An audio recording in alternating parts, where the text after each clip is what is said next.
my name is Lisa Mizels, the founder of Femana, a women's wellness company.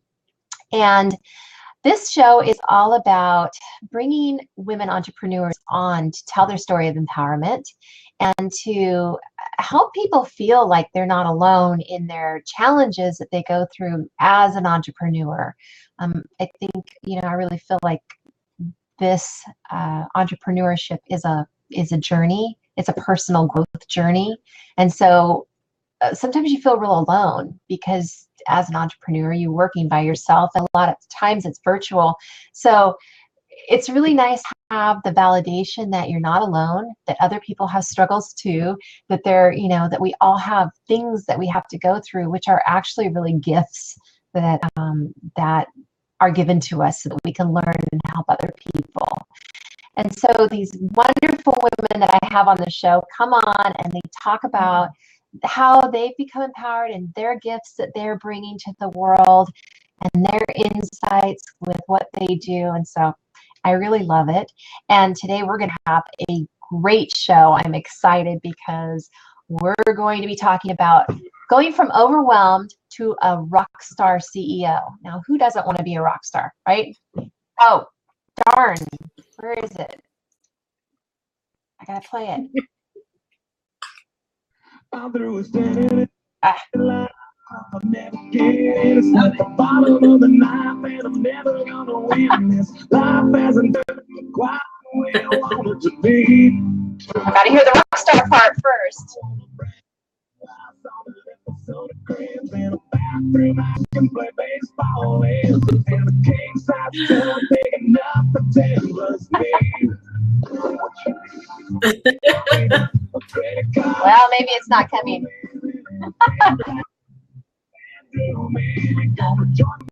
Almost.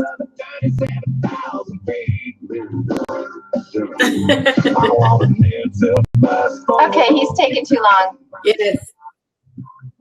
Anyway, we're going to be rock stars. That's the point of this. We're going to be rock stars.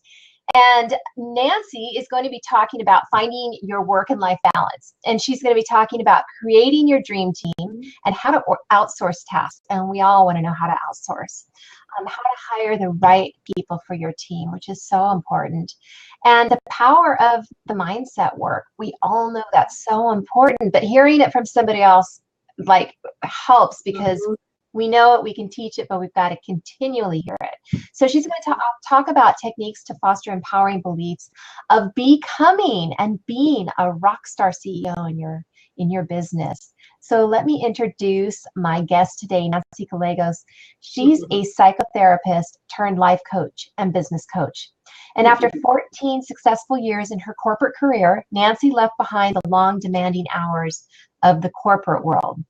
And she wanted to have the freedom and the passion because she was really driven to do online coaching.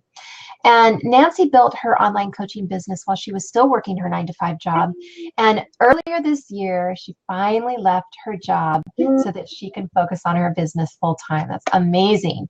Nancy specializes in working with women to help them transition out of their corporate careers and helps them build a thriving online business and coaching and consulting so that they can have the freedom to work on their own terms, on their own time, and have abundance to live the lifestyle that they deserve, and more time to enjoy life and to be with family. So important. Welcome, Nancy. Thank you so much for being here. Thank you for having me. Yeah, I'm really, thanks for putting up with my trying to hear Nickelback's rock star. Anyway, we all know we want to be rock stars. So share a little bit about your background and why you became an entrepreneur. Yeah, so as you mentioned, I was a psychotherapist. Well, still am. I do hold a license here in the state of California. So I began my previous career before transitioning full-time into an entrepreneur. I was a psychotherapist, and after doing that for a couple of years in that same organization, I also held different upper leadership positions. So it was really a huge organization, one of the top 3 mental health agencies here in LA County in California. And, my journey there was great. I experienced a lot of success. I love the work that I did there. But, as I continued to move up in the corporate ladder and I continue to move up, I was finding myself that where my life was heading there professionally was just no longer aligned with, I guess, with my values. And, I've always had in the back of my mind, I wanted to be an entrepreneur.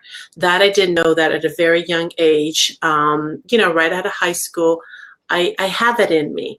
And, so I think with that, and also I had the experience to manage a group of ladies. They were part of my management team. And what I really discovered, actually, the last 3 years of my work there, 3 of them that used to report to me, actually, that I coached and mentor as their boss, actually left their job to go start their own business. And I was like, hey, I'm up to something. I think, I had it in me. I'm enjoying it. And a lot of my work with her, even my leadership style, was really very intuitive based, very passion driven, and really encouraging them helping them build that confidence in themselves to be great leaders, whether that was professionally or in their lives, and really following their passion, what their true calling was. So after going through that experiencing that, I was like, this is something, coaching, and was something that I had also wanted to do. So I kept on exploring it more and more. And to finally, I finally mustered the courage to go after my dream and build my online coaching business.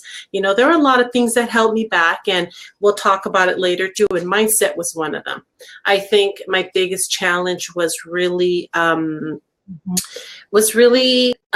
letting go of that corporate mentality, that mindset, and really transitioning and I say, like, really fostering my mindset to become the entrepreneur that I am today, though. So that really has been my passion. My passion is really when I work with women one-on-one, and when I see that they start believing in themselves, in their dreams, and that it is possible for them too, that they already have it within themselves. They just sometimes need somebody to guide them, to mentor them, to be their cheerleader there on the side, that honestly, there's so many possibilities for them. So after that, I decided I built my business, as you mentioned, while I was still working my 9 to 5, until eventually, was able to say goodbye to my corporate career and transition full-time. That's awesome. Amazing. Congratulations. And I will be there. I'm still working full-time.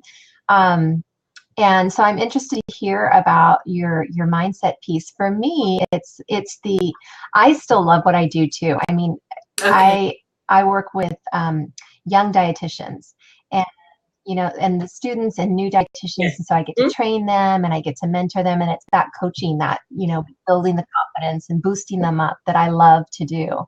So that I'm going to have a hard time letting go of, but the regulations, all of the yes. stuff that I just feel like I'm outgrowing that. And so it's like when it gets too uncomfortable, that's when it's time to go. So yeah, I'm interested to hear what you have to say about that. But maybe go into how you're able to manage your business and your life, how that balance works for you right now, since you're totally an entrepreneur and you yes. probably have, so, busy. Really to find that balance for me was that right from the beginning, and even while I was building my business and still working at my 9 to 5 job, was 2 main things.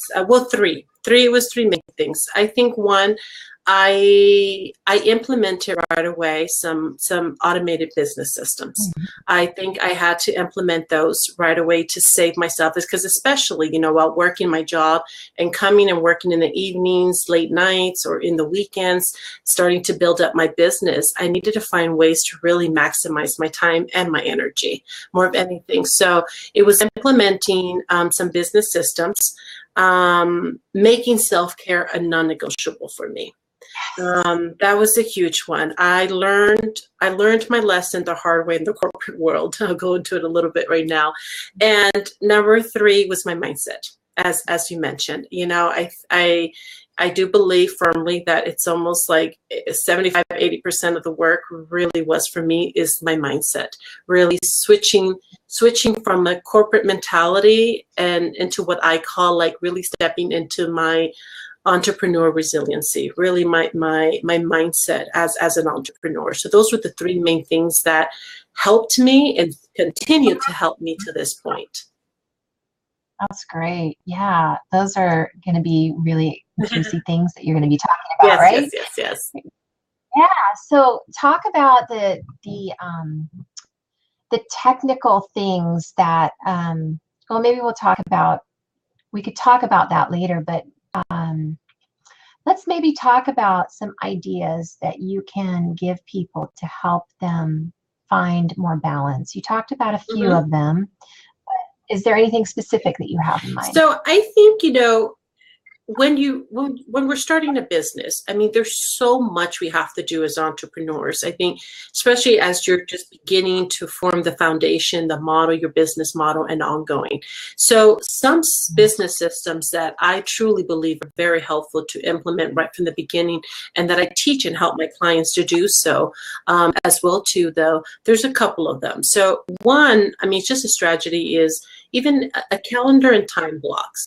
And I think especially these are for women entrepreneurs that are still working their 9 to 5, and even when you're not. But I think even more so, I found that when I had a very limited amount of time to really work on my business, I really had to manage my time even more. And I really had to depend on the calendar and blocking time and committing myself to sticking to that plan, which wasn't easy all the time, you know, but it was just something that I had to continue practice on a daily basis, weekly basis. And I knew that it was not something long-term.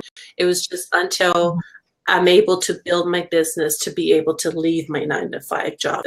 So I always say, you know, having a calendar, really time blocking your stuff. So really, and really what that is, and I talk about a little bit on the free gift guide that I mentioned these systems there, is really just designating a segment of your calendar to a particular task. And I think the big shift that I also had coming from the corporate world into becoming an entrepreneur is that, you know, in the corporate world, it's all about multitasking, or it's about doing so much and such a short amount of time. And because, you know, the work demands and all meetings and everything, that I found that system was not working in my business system. So, and I really started implementing and got really good at on time blocking, that when I devoted myself, I said, okay, you know, this hour, I'm going to focus on just content creation for my program, whatever. And that strictly that, you know, it helped me to mentally prepare for that hour of working on that task. But also my energy, my time, everything was just solely focused on that task. And I found that when I did that and I do that, I'm more productive versus multitasking, having my hands in so many things that at the end of the day, I feel like my to-do list didn't even shrink at all. And it's exhausting. Yes, it is.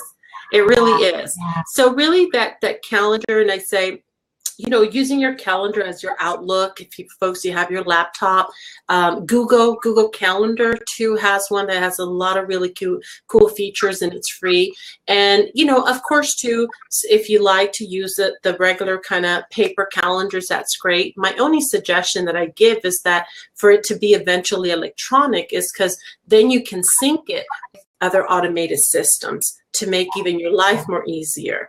And one of those systems is, you know, your scheduling system. So if you're an entrepreneur or coach, or you have some sort of like sessions to have with clients, you know, really investing in one of those software systems that, you know, clients can book their sessions with you easily. You go in there, you block off the times that you have available, you set up the different types of sessions that you have. Like for me, for instance, I have appointment types that are like my one-on-one with my clients, or I offer also like business strategy calls and or discovery calls or whatever those, I'm able to control what time of days I want to block off for those in my calendar.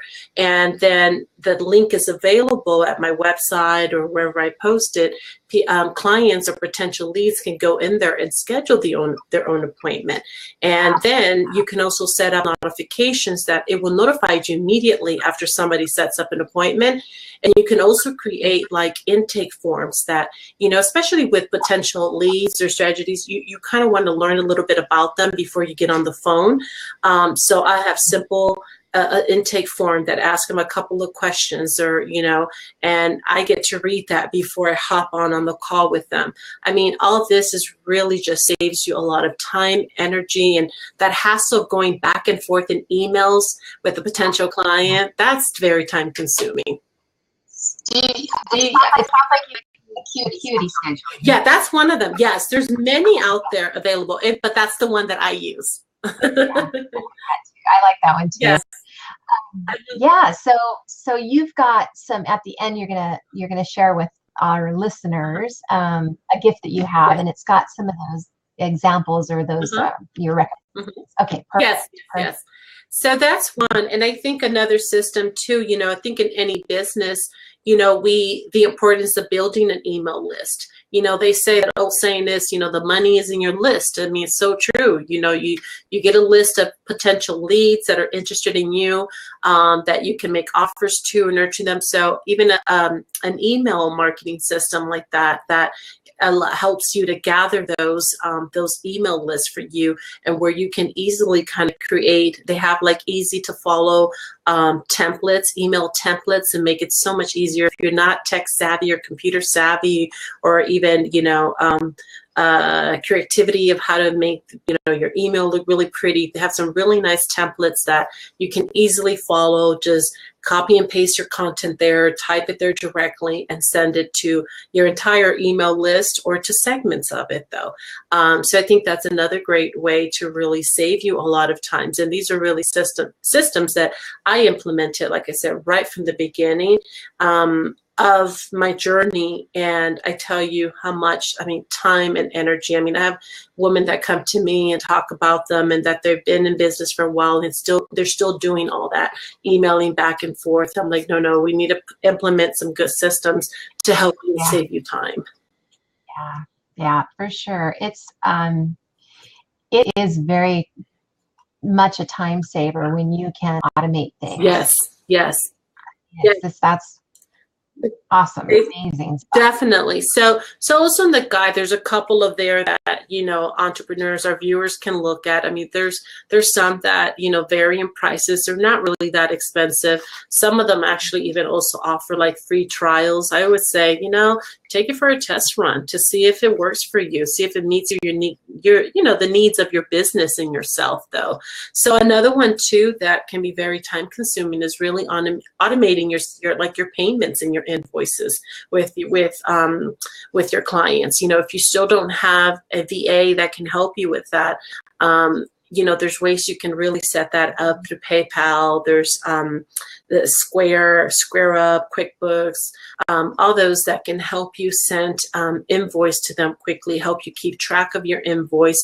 Also, where you can export some really great reports to give to your accountant during tax seasons. So just little things like that you can really implement right away to kind of help you with your business overall. And the other one, I think a huge one, you know, at least I know in my field, is I work with women that want to become coaches. But, you know, everyone, if you're selling a product, whether it's a service or a product, you know, the importance of having a really great sales funnel that really is continuing to bring in potential leads, even when you're sleeping. So I mean, there's a lot of systems that you can, you know, help you create like those lead pages, the opt-in pages, where, you know, those you can integrate with your email list system and with your calendar. So everything is in there. You just really put the time and energy the first time to put your up your opt-in, whether, you know, it's an ebook, a guide, or a challenge, whatever that might be in your field. But you do it one time, set it up with your email list, and then have a series of emails that kind of follow up with your potential leads. So all that is stuff that you'll just spend an hour or two in the beginning to do it, and it's an ongoing sales funnel that's gonna help you in the long run and save you time and energy. Yeah, and if you find a good one, you just model that. Yes. Yeah, Yes. yeah. So do you have a favorite the funnel one that maker? I'm using right now is Lead Pages. However, I've been happy with it till now. I think I'm finding that it's not, there's some of their templates are not very flexible for certain projects that I'm doing. But it's helped great, I mean, regarding my opt-ins and integrating it with my Weber, my email system. But, you know, I have it for a few more months. I had gotten like the annual plan of it, and I'm still using it, but I'm looking at others as my business grows, for other ones that allow me more flexibility. Yeah, I'm actually going to launch a program in September, and I'm going to try and build the funnel out of. I use GetResponse, so I'm going to try and do it all with GetResponse, and you know, do the whole thing with that, and see if it were and PayPal, because I mean they have PayPal Merchant. You can have a back office. The only thing I need is the affiliate portion. So I know that like one shopping cart has all of that stuff in it, except for the landing pages. So you would have to have like the lead pages, and then GetResponse I like because it has I love webinars that now. piece, and actually that's another one that's in my list to look into. When I discovered that it has the webinars, like, oh my God, that's a great thing. Oh, I know. Now all they need is the affiliate link, and also to be able to do like a membership site. So yeah, I agree. So I also in the guide for one of them, I included like a link that viewers can go in there and see some different systems that has their website. I mean, I'm not an affiliate of none of those, but it was just a link that was very helpful for me when I went in and looked at them, to kind of see which program was going to best meet my particular needs that I needed. That's great. Hi, Maggie. Looks like Maggie's in here. Yay, where are you? You're here, just in the background. Okay, good. Yeah, so I was going to ask you, oh gosh, what was the other question I had about courses?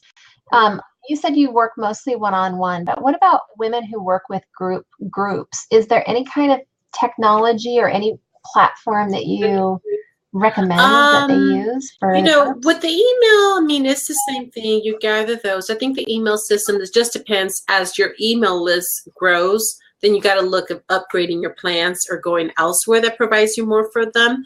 But for groups, I've had, there is like Zoom that, depending on how big your groups are too, that's also a big piece that you need to look at. But like Zoom has like video conferences that can take up several people.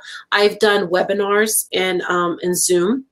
So they've been really great. And what I like about Zoom is that it has different features even within the same membership that, you know, I can have a one-on-one with a client as well too. They're in Zoom and record it.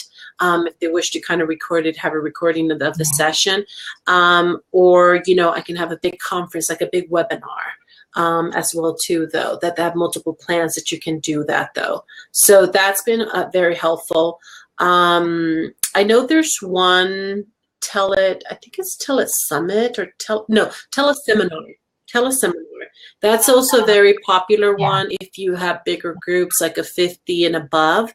That has also big, huge list of a lot of international numbers you can call. I've had a great experience with them, that it doesn't drop calls as much. So that's another platform that they can use for group. Yeah. Great. Okay. Thank you for that. Awesome. Okay, so all of your information is going to be in. You've got it all Yes, yes, bundled yes, up yes. into your free gift, and that'll be posted in the Facebook group. So yeah, so tell us now about working with teams, because I know that as your business Yeah. grows, you can't do it all yourself. And there comes a time where you need somebody to just do some projects for you, and so you outsource, bits and pieces. And then there comes a time when you might need a part-time and then a full-time. Can you tell us like when those Yep. Perfect. when tell us So, about that? yes, I totally agree. I think first of all, yes, we you can't run a business on your own. I mean, you can to a certain point in the beginning, but I think as if you want to expand your business and up level and free yourself, if anything, I always tell clients, free yourself, use your time and energy for what you're really good at, which is the content of what you're teaching or you're coaching, your services. So the first thing I say always is, which I found very helpful and is helpful for others, is, if you're starting to kind of think about potentially the hiring of VA, a virtual assistant, or whatever type of team member, start with having a little notepad by your desk. So as you come across tasks, so you're coming across tasks you're doing on a daily basis, ask yourself, is this something really I want to waste not waste, but spend time and energy on this, or can this be a task that I can eventually delegate to someone else? So really start kind of creating your list ongoing, having that list, or if you already can think of some ideas, start writing them down, because before you even start looking for a team member, or virtual assistant, a business manager, is really being clear on exactly the tasks that you want to delegate. Because there's so many different type of virtual assistants out there: social media managers, business managers, launch managers. I mean, so many help out there so you need to know exactly where you need your assistance in your business. So when you're out there seeking those, you're seeking for somebody experienced in that area, though. So yeah, so really getting down your For list sure. of what you want to delegate. And I think after that, a great place to find, because I hear a lot, well, where do you get a virtual assistant or launch manager or so forth? It's, I always say, word of mouth referrals are sometimes the best, people recommending other team members to you. So I always start saying, go to some Facebook groups that you're part of, and put a post there. Say, you're looking for a virtual assistant, these many hours per week. And list down the list, put there the list of tasks that you need help with, to kind of get some leads and get some ideas. You'd be surprised. You get a lot. Every time I see those posts in groups that I'm part of, a lot of people jump on and really give you a lot of referrals, though. Yeah. And just to note, it's good to Yes. make sure that they know your system. So Mm-hmm. like if you're using a certain system, make sure you put that in, because you don't want to waste time having to have Exactly. them That's a learn it on really your big, dime. huge point, Lisa. Thank you. Yes, and that's why it's really important, like you said, how their experience, that they have experience with a Weber, Acuity, or Zoom, or whatever that, like you said, the systems that they're using. You want them to be experts in that area to help you with that. So doing that, making Yeah. the offers, and I always say interview 2 to 3. I've seen this happen many times that, I know sometimes I see entrepreneurs, because of the lack of time or something, they go with the first person, and then they tend to have a not a very positive experience for whatever reason. So I said interview 2 to 3, and really have your list of your questions ready. When you interview them, really asking these specific questions about what, email marketing systems do they use, your landing pages, sales funnels, whatever the area you need help with, asking specifically what training do they have, how long have they been doing this, have your set of questions. And I think another piece to that is so important is really finding someone that's going to really share your business vision and your mission, and that also has similar values. as yours. I mean, in mine, I'll ask questions like, really, what are the 3 main core values? It might not have to do with a specific task that they're doing, but it's important for me to have somebody that has share some similar values and my mission and my vision.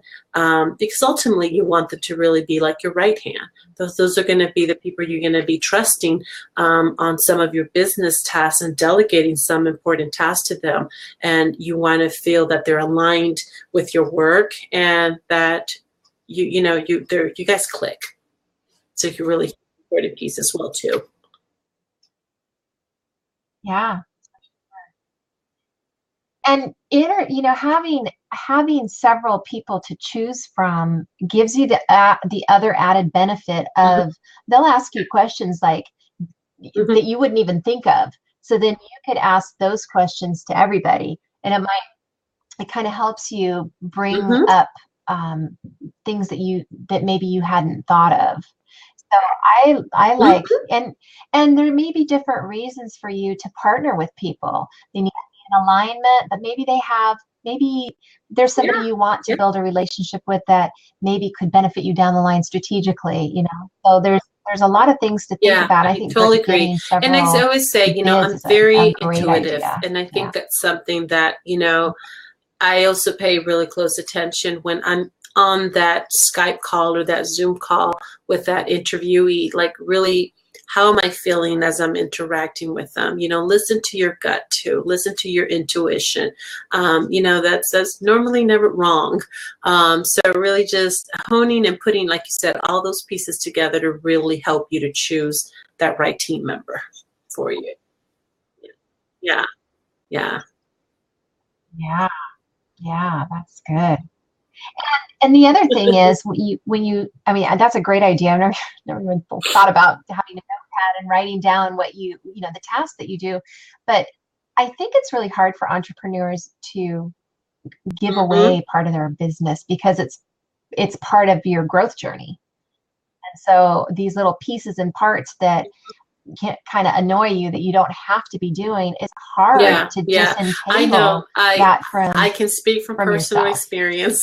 For me, that is a little bit of the perfectionist side of me, and wanting to learn everything. I think that's also my personality. And again, I think that worked for me in my corporate job, and I think I try to bring that over to my business. And I mean, one perfect example is, in the beginning, I mean, there were stuff that I delegated and other stuff that I did, but they were very time consuming. Like one of them was putting my website together. I mean, it took me forever, and it was something that I could have really delegated to someone else though. So I think that was a very eye opener for me, that, I had to let go of that. I had to let go of that control. And I think when I tell this, or people that ask me that, like how to let go of that, or when to invest, when to hire your team, I always say it's truly is an investment to your business. That yes, you can probably do that. Yes, you can take the time to learn it. I don't think that's the issue. The thing is, how much time do you have right now available to you to work on your business if you're still working your 9 to 5 or not? And, spending your time on, money making tasks rather than other tasks that someone else can be doing for you though. So I think it's really reevaluating that it really changing your mindset in that aspect. That, I hear a lot too, well, I don't have a lot of money right now. How many clients should I have until I start? I think that it's not really how many clients or many money. I mean, I think financially, if you're able to, I always tell folks, start with a few hours a month. There's some VAs that will do that, have a contract of 10 hours a month or 10 hours a week or 5 hours a week. Start kind of slowly and start kind of experiencing what having a virtual assistant or a manager, somebody working next to you. And then you can kind of slowly start kind of increasing the hours. And again, seeing it again as an investment, that you really are investing in your business. You're freeing up your time. Because, I think, if I look at it back now when I did my website, and it's a bare basic website, I started, and it's like those hours that I could have spent doing something or serving other women and doing that. Like when I changed that, it's like what I would have paid to have somebody develop my website versus the hours that I spent there that I could have used in some other task. You know, I was like, yeah, it clicked. Yeah, and I think maybe I'll just ask you this question because you're the psychotherapist. So, do you think that part of it also is um, the fear of moving forward and stepping into that CEO where you really are taking Yes. ownership of your and saying this is a real business.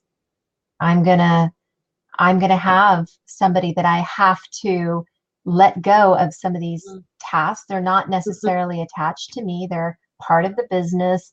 And here they are. And this is, this is the list of things you need to do. Yes, you know enough to know the system to, in case you need to. You don't have to know it and do it. You have to know Yes. enough to tell them how you want it done. No, I'm sorry. Yeah, you And totally that, nailed it there. I think, for me also too, I experienced this, and something that overcame was even the fear of success. I used to think about it's like, really, it's like I was very successful as a corporate, leader there. But again, it was not my business. I reported to, a vice president.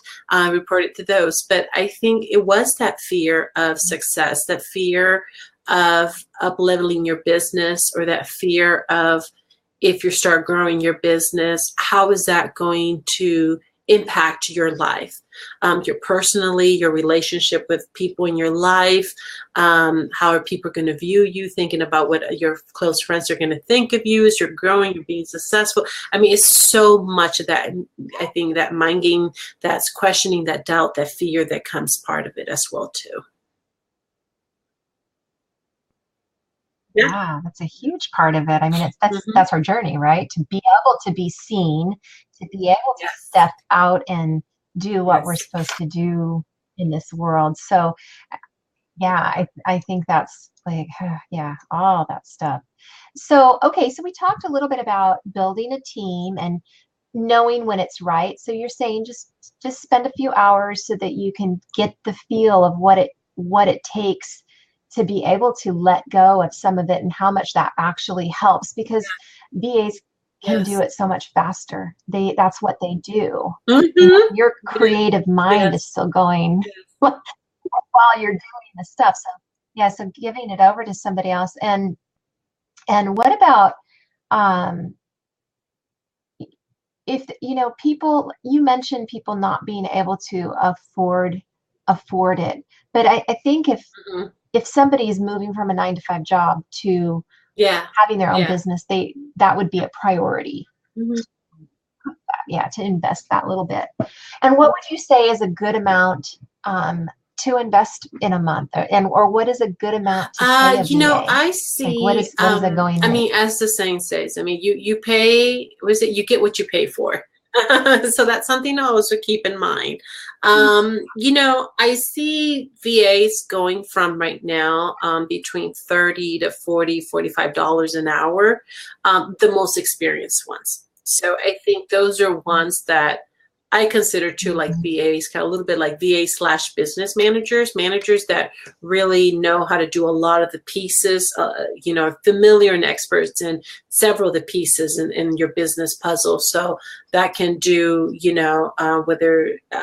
versus another VA that maybe would just help you with just scheduling or just your social media posting, scheduling that. So I think you got to see what is it that they're working on. But those are typically the rates that I see. I've seen folks that I've heard entrepreneurs complain in the past before when they found VAs at $15, $20, but weren't very not experienced. And I'm not saying this is the case for everyone. Maybe somebody's just starting and they might have low fees to kind of get experience. So all these are questions that you're going to ask in your interviews, is really to see how long they're doing it. And hopefully they'll tell you that'll be upfront that, I'm charging a lower fee right now, but these are my areas that I'm good at, but just for myself to kind of get my feet wet and start as I'm growing. But but I would say it's between between 30 to 45 is the bracket that I'm seeing that VAs are going to, good quality VAs. Mm-hmm. And you can be pretty creative too. I had a woman that went through my whole sales funnel, and she really, really wanted to buy this program. And she, emailed me and said, I can't, I've got these issues going on, but I really want to do it. But I have these skills. Is there any way we could look at, maybe doing something different? I'm like, sure, let's look at it. And we jumped on the phone, and it turns out that she's got a lot of things that a lot of skills that I could benefit from. And so it was a great trade, because I'm helping her, she's helping me, and and she was my ideal client. So it worked out really good for having, feedback for things. And so, I mean, being creative and just talking to people about what you need, and being open to other ideas like that. I mean, instead of saying, no, I need I'd rather have the money. No, being open to something definitely. like that. I don't know. And something else too that, it's not just outsourcing or delegating professionally, but also in your personal life.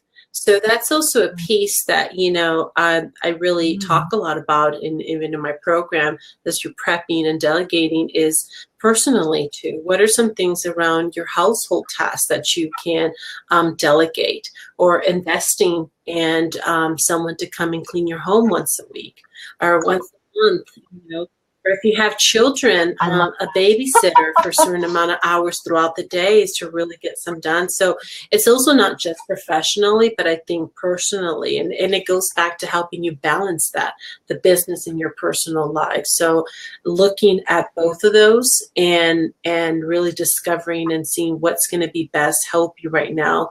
That, if you invest a little bit in a house cleaner, or, someone to come to do your garden, or whatever the case might be, that, again, that is saving you time, energy that you can use your valuable time into a money-making task, like, that a task is really going to help you up-level your business. And I think it kind of clears some of the cobwebs in your mind too, because when you have all these things that you have to do, and you're like, how am I going to prioritize family? And, I've got all these things. And when you can just take some of it off your plate, it's like, now you can think better, and you can create the things that, you really want to do. So, yeah, great points. So just before we move on to the mindset piece that I want to get to, is there any, like specific tasks that you can think of to help viewers that are, like, I guess, things that you would normally give to outsource to your VA? This, I mean, automated emails, and I think some that are will save you time from personal experience, and I think others is if you can be, you can be the creator of the content, like your emails, let's say, that you type it up in a Word document, really just write whatever mail sorter you want to send out to your email list, send it over to your VA. They already know your styles. You've been working with them, and, they get to know your style. They have access to your images, your pictures, and all that. They put it together in a beautiful email, then send it to you. You just give it a thumbs up, and then they send it off and doing that. So you're solely, again, just doing that task of creating the content that you want to send out to your community. So I know that's a very huge, big one. The same thing with content for your media, your social media post. Writing those down, sending them over to your VA, and they can schedule those for you. That's actually another automated system if it's part of your business of, in the social media world and posting in Facebook or in LinkedIn, Twitter, there's programs there too that you can automate schedule your posts. So that's also there. It can be time consuming to be scheduling the dates and doing all that, making them all pretty, the images, or even images of, that I use systems like Canva and PicMonkey that your VA can have access to and make your beautiful images with your photos and stuff like that. So they're creating all that time consuming things that if maybe for some folks it doesn't come naturally, that creative side to put them all nice, and that they can do that for you, and it saves you a lot of hours. Great. Yeah. Yeah. Great. Oh, yes. Yes. I was going to say Meet Edgar. I love Meet Edgar. Mm-hmm. Yeah. Because that's like a library, and it kind of just shuffles through things. And yeah, so there's a lot of really great stuff out there that can help you do that. So let's jump into the mindset huge piece. I might say that from my personal experience, that I think what really held me back in almost 2 years, I think, of me making this leap and creating my business was my mindset. And I think it was a lot of it, my limited beliefs, and me becoming aware of my limited beliefs that were holding me back, along with fear. And, and some common ones that I experienced, and I see also in my niche, as you mentioned in the beginning of my bio, my niche is I work with women to really help them and inspire them to transition out of their corporate careers into building their own thriving online coaching business. So a big common one we see is, I worked so hard for this career that I've had. For me, it was like I went to grad school. I collected my 3,000 plus hours. I did 2 state exams. I have a license, and I moved up this high into this organization. Like, now I just want to leave that and go and build a business. So a lot of it was my limited belief of that, it's too late for me to start another career. What are you thinking? You worked so hard to let it go.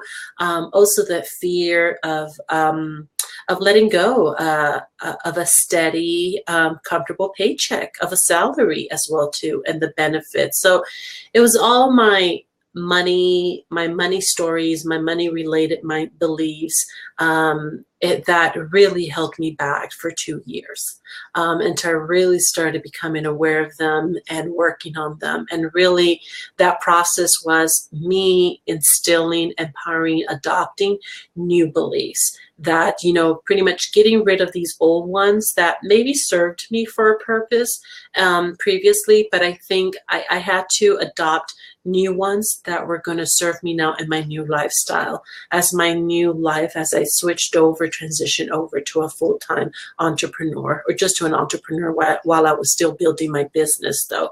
So it was a lot of that work. And I found that in order to really master your mindset and really foster and adopt those new beliefs, it takes.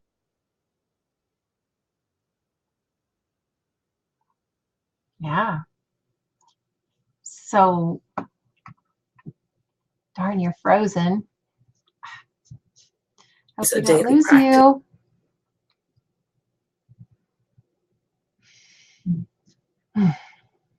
Okay, so we're going to learn about the daily practice as soon as she comes back in. Let's see.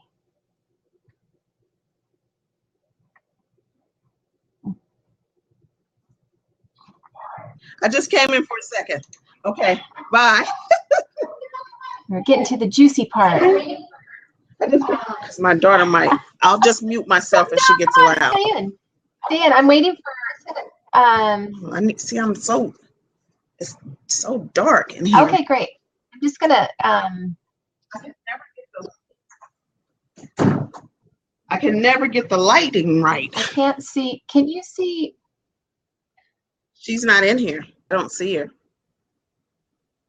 Can you see Nancy, or is she gone completely? Oh, here she comes. Yeah, yes. I don't see her either. Is she coming back in?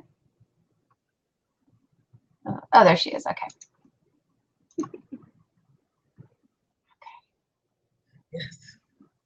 It was Blab Beta. Okay, I'm gonna mute out.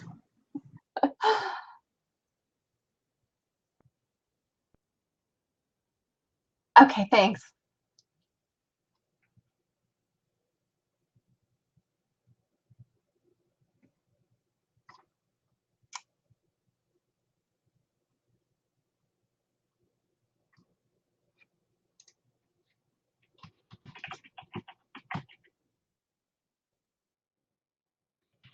long time to get in here. It keeps like a heartbeat.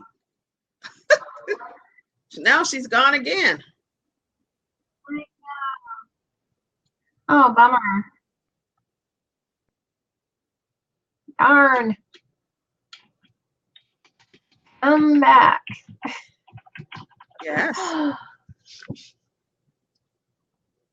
Great stuff. Great information, though. Very awesome. Yeah.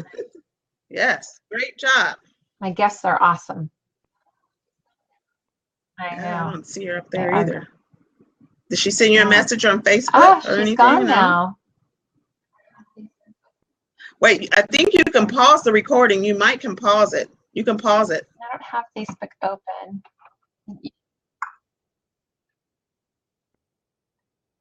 So the daily practices. Yeah, so some of the daily practices that, you know, really found helpful is, well, I'll share kind of my morning routine, something that that I really incorporate now every morning when I get up. And it's something that, you know, like I said, with the coach that I worked with before in the past, that really helped me with self-awareness of that, is that, you know, really start my day of taking a few minutes to really just kind of get grounded and really just thanks. I think come from a place of gratitude and just everything, you know, just being able to having the opportunity to really wake up every day and do something that I truly love and making that transition. So really kind of remind me some of all of my blessings in my life. And then I go into really, you know, I write down all my beliefs, my new beliefs that are really going to help and support this lifestyle, my new lifestyle as an entrepreneur and what I want. So I'm very detailed on my beliefs of what that's going to look like for me. And so after doing that and reading that in my journal, really spending some time listening to some relaxation music and visualizing that. A lot of it, I think the piece with the beliefs is that visualizing the outcome, like once, like as if I'm already living that lifestyle, as if I'm already, you know, those beliefs already came true for me. I'm living that outcome of that. So really spending some time and adding some emotions, some feelings to it. Really, how do I feel? To make it very real. And I think it just really helps me get grounded in that and really starting my day in that positive note and helping me even with, you know, divine guidance and really just, I'm a very, you know, I am a very spiritual person that, you know, really kind of just honing into that and seeing what message, what inspired action can I take today, and doing that. So that's been like kind of my morning routine that I've been doing that I really had to practice and do it daily and daily. And I noticed that when I don't do it for whatever, you know, reason, it really even throws off my day. Throws me off completely. Disconnected. Yes. And I think a lot of it in the switch of the mindset, I think coming from the corporate world too, was I was functioning more through the masculine energy, really the logical stuff, the structure, how I made my decisions, very boom, boom, boom like this, the corporate mentality. That's why I say the corporate mentality is really the masculine energy, which I enjoy. I think it's one of my strengths and I like it, but I had to find a balance and do more, because I think previously I was really probably doing 80, 90% of that masculine energy and probably 10, 20% of the feminine.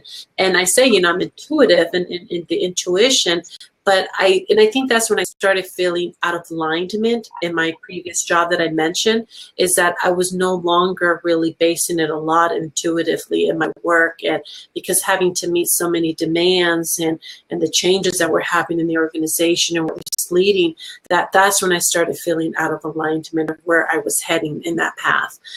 So really finding that balance for me of doing that 50-50, and 50-50 has been great for me.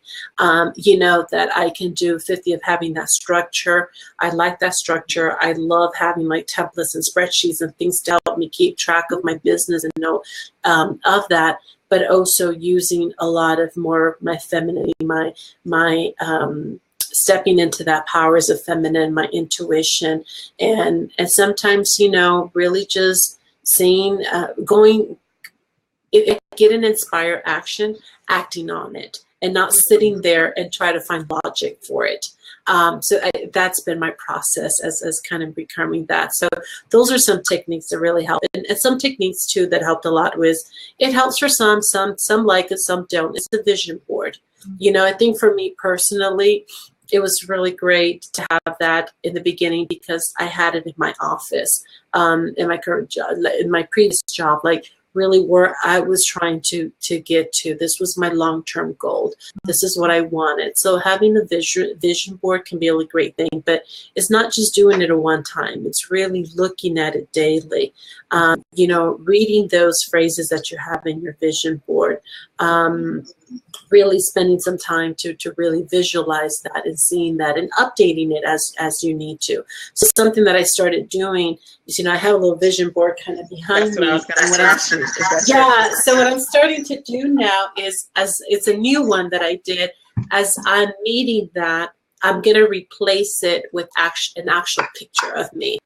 Something that's going to be significant of me achieving that though. So, I mean, it can be you can get very creative of things that you want to do with that. So really your vision board, journaling, if that works for you, writing down your beliefs. I think it's so important though, whether it's in a journal or not, just really writing them down with a lot of detail, a lot of detail for you to start believing them. Because, you know, at the end of the day, our mindset is our set of beliefs on us, beliefs on yourself, on your talents, on your strengths, on what you're capable of doing. And so it's really helping and kind of fostering that though. Yeah, I mean, and scientifically, they know that what you start thinking is what manifests for you. So the more you write it down, the more you journal, the more you visualize, the more you're there already. Yeah. It brings you forward. It's like a pull. Mm-hmm. It brings you forward. But here's a question. A lot of times people can't visualize where they want to be because they can't even think. They can't even, it's coming from a thinking. They can't even think where they might be because it's not possible. Because then all that stuff comes up like, oh, well, I can't really believe that I'm going to be up on stage, you know, because it's not possible yet. Yeah. How do you bridge that gap? You know, I think that's where I really hone in a lot in the visualizing it, feeling it. And I know it's hard. And this is why I said in the beginning, and I tell these to women, you got to practice. You got to trust me. Some of those that are really just a little bit resistant for whatever reason. Like you said, they're coming more from the logic side of the brain. It's like, just experience it. Really just set, even if it's 2 minutes out of every day, go to a quiet place and just close your eyes. And even if they need to start with just closing your eyes, have some relaxation music on the background and just sit there and be there with yourself. Kind of starting with that little by little, even just being comfortable. I think just being comfortable, slowing down, it's a big piece too, because, you know, because we're like, go, go, go, go, go. Yeah. So being able to kind of slow down, but being comfortable, slowing down. And I think that's the first phase. As you feel comfortable with that, I mean, we got to be quiet and sit place in order to really get that inspired action. And I go after that, the next gradual step is, you know, just dream big. I tell them to dream big. It does not matter. You know, it's if you really can have that one wish and that you can be here in 6 months from now, just don't let nothing hold you back with things. You don't have to share it with no one. Just really dream big, you know, and allowing yourself to do that. And like you said, writing it down is true. It's that whole thing, like you said, that's a psychology piece, or like you said, a scientific thing of it, that if you're thinking, if you read it more, you're saying it to yourself more daily, it becomes part of now your thought then becomes your belief. And then your beliefs become your actions. Yes. Of what you're doing. So starting with that, but visualizing it. That's why I say, no, just don't read it. Really feel it, get into details as to, you know, If you're visualizing yourself maybe up on stage, being a guest speaker at a big event or something, what are you wearing? What color is your dress? What your nail polish, your shoes? Like really and that also helps in you're focusing on those details to kind of shut down all that extra, like you said, all that noise or that distraction.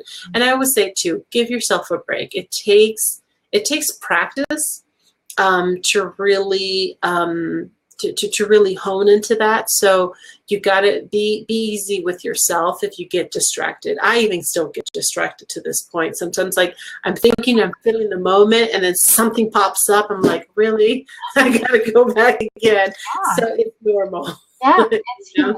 It's human, right? We're human. No, I think that's really important, and the feeling part of it, because a lot of times when you can't think logically where you want to be, you can have a feeling of what you want to feel like. It's like, what do you want to end up feeling like? What is that feeling? And a lot of times it's like freedom, right? Yeah. You just feel free, or joyful, or proud, or powerful, or whatever that feeling, courageous, whatever that feeling is. Name that feeling and really be that feeling, and that can help you bring yourself closer to that help you with the visualization part of it too. Yes. I love that. I love these tips. Great. Yes, Really they're big. And finding any ways in your daily life, and this is what I tell women, it's like, it doesn't have to be something elaborate. Just like I said, start with 5-10 minutes. Yeah. 5-10 minutes, morning or evening routine, whatever works for you. I know when I was working my 9 to 5, my time where I was able to do that, I wasn't able to close my eyes as much, but mentally visualize it in my 2-hour commute home. I said, okay, I can choose to sit here and be frustrated driving stuck in traffic, or I can just really spend this time to visualize it and get myself mentally prepped to when I get home, I'm ready to start on my business. That's what I still do on my anywhere. Anytime I'm driving down to LA, or driving wherever I'm driving, I have my iPod and I just put audios on it. And so it could be inspirational, it could be, metaphysical stuff, it could be spiritual stuff, it could be actual strategies, podcasts that people have amazing information on how to market, and just so much information, and that kind of helps you become that too. It's like that, so don't, if you've got extra time, use it to fill yourself up. However. Yes, definitely. And then there's a lot of books too, that there are audiobooks that you can listen as well to. One, I think for me personally, that helped me with the mindset, open up my eyes, and more because like I said, my spiritual background, but you don't necessarily have to be spiritual for it, but is really it's ask and it is given. The teachings of Abraham by Jerry and Esther Hicks. For me, that really opened up my eyes a lot, and in the sense that needing to bring up my vibrational state, and being there, surrounding myself with other like-minded women, and empowering those beliefs that the power was within me to change that. I think that's the biggest lesson learned that I had. That reminder for me is that, yes, maybe the situation where I was at, working very long hours, my 2 hours commute, very few hours, but I had the power within me, how I was going to switch my mindset, how I was going to switch my perception of things, and really my responsibility to maintain myself in that high vibrational state, to be able to be open and being open to receive what the universe has for me. That includes everything, even your job, right? If you're stuck in a job that you don't want to be in, there's still lots of stuff there that is giving you, it's feeding you information that you're going to need in your business. So whatever you're learning, it could be, you have to learn a new computer program. That's helping you with the software that you're going to have to learn. Or maybe you have to, whatever it is, you have to discipline an employee and you don't like to do that. That's still going to be some skill that you're going to need in your business. So, so I think not feeling bad about where you are, and pulling yourself towards where you want to be is, yeah. I agree. And I think one big one that I got to is like, when I was in that situation was like my belief that I was where I needed to be at that moment. And I think that was a big one for me too, that, I was there at my job, but everything that I was going through was, like you said, for a reason. There was going to be a lesson learned there, something was going to help me to become a better coach, become a better entrepreneur, whatever that might have been. We are probably over the hour. Talking forever, I could talk to you forever. But I mean, mindset is something we can talk all day. One more question though, before we go. Yeah. What was the leading up to where you actually had the courage to give your resignation? What was going through your mind, and how did you feel, and then how did you feel once you did that? Oh, wow. I think I even got goosebumps thinking about it. It's been a while. I was nervous. I think I was nervous leading up to it, to giving it to them. I think more of anything, kind of what you mentioned a little bit, that, you enjoy your job. And I think that I did enjoy my job, and I loved what I did. And I think I was in that organization for 14 years, that same organization. And I had built really good relationships that, I still have some really great friendships from there. But I think it was something that I had been there, worked so hard for. So it was just being nervous. And I think of anything, because I knew if I stayed there, my next step was to move up even more. And I felt like, maybe some people there that I work with maybe expected that of me, kind of going forward. So I think it was a letdown that at that point that I was still working with my mindset, that, am I letting other people down? And it wasn't just the my higher ups, but I think even my staff, my management team. I think that was the hardest piece for me, was to sit in the room with my management team. I led, 15 wonderful, amazing women that were part of my team, and me sitting down there and having to tell them I was leaving. I think that was really the hardest, the toughest moment of this process. So I think, for me, what made me make that decision is it was part two things. I had been planning for this. So I did have an exit plan. I had been working for it, saving financially while I built my business, was building my business. So it's something that I didn't do just out of the moment. There was a lot of planning involved in it, and strategic planning and all that piece though. But it came to a point that I had set myself a date that was actually 2 months later than actually what I had left. But it came to my point, and I think it was as I was working more and more in my mindset and really building my confidence that, yes, I can do this. I know I'm meant to do this, that it was just overnight. Honestly, I remember driving to work. I called one of my closest friends, and I said, I woke up and the first thought in my mind was like, today's the date. Type your resume and do it.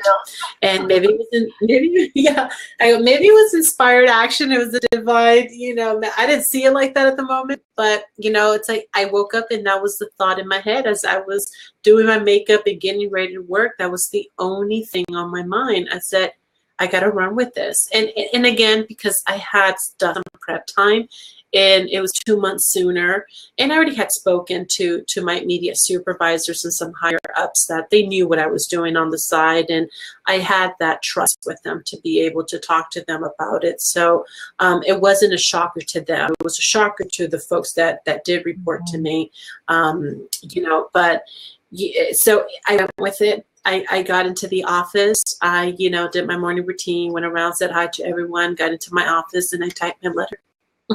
I typed up my letter, and later that afternoon gave it to my immediate supervisor.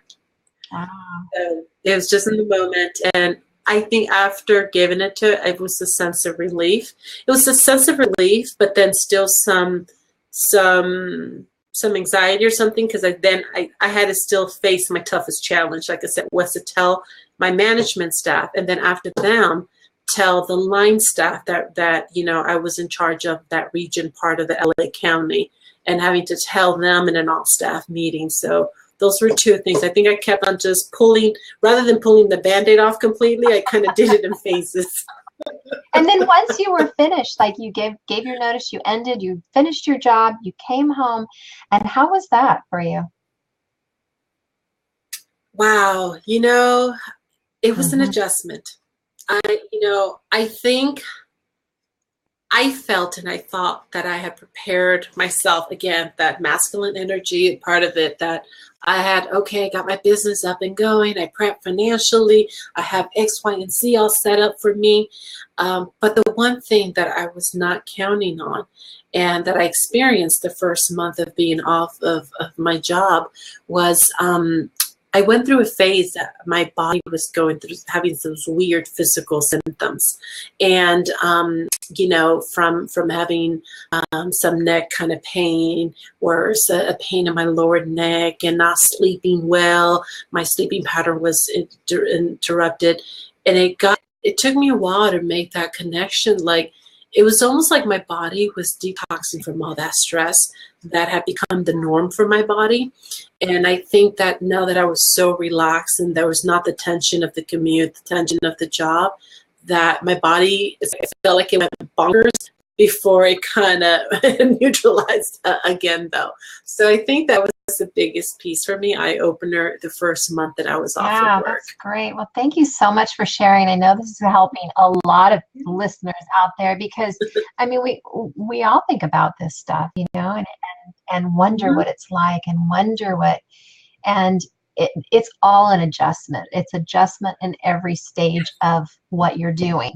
Even when you get to being where you want to be, there's still an adjustment, because you're never going to stop growing. You're never going to stop doing something different. Never. It's an ongoing personal growth, and that's one of my values that I've done. It's like, we're always growing, and we need to. And I think in my field too, as a coach, I need to continue to grow as a woman, as an individual, as an entrepreneur, as a businesswoman, as everything, to be able to better serve my community, my tribe, my clients. It's like our responsibility to be the person that we want our clients to become.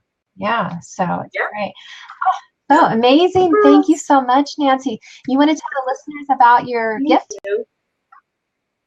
Yes. So I have a guide that I mentioned some of these automated systems, and that some names that the viewers can kind of go in and do a little research guide. I have also there my email address in case if they have any questions regarding any of them. But along with the guide, what I'm going to gift is, because I truly believe in this, really implementing these systems to really help you save time and energy and money too, is I'll be gifting 5 free sessions. So it'll be 1 session per woman. That'll be 30-minute calls that we can really, some business strategy calls that to really look at what their business systems are currently at. How can I help them, give them a plan?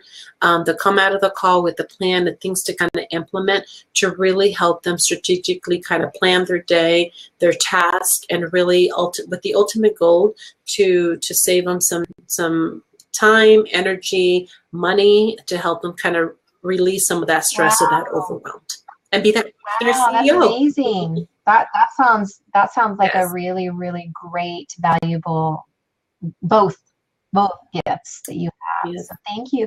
Thank you so much. I've had so much fun. I always have fun with my guests, and I can talk forever, but this was super helpful, and such a unique topic that we haven't really covered. We haven't touched on all this stuff. So thank you for bringing this up. Thank you for having me. I had a blast. It was really great. Two rock stars. Here we are. Bye, Becky. Bye.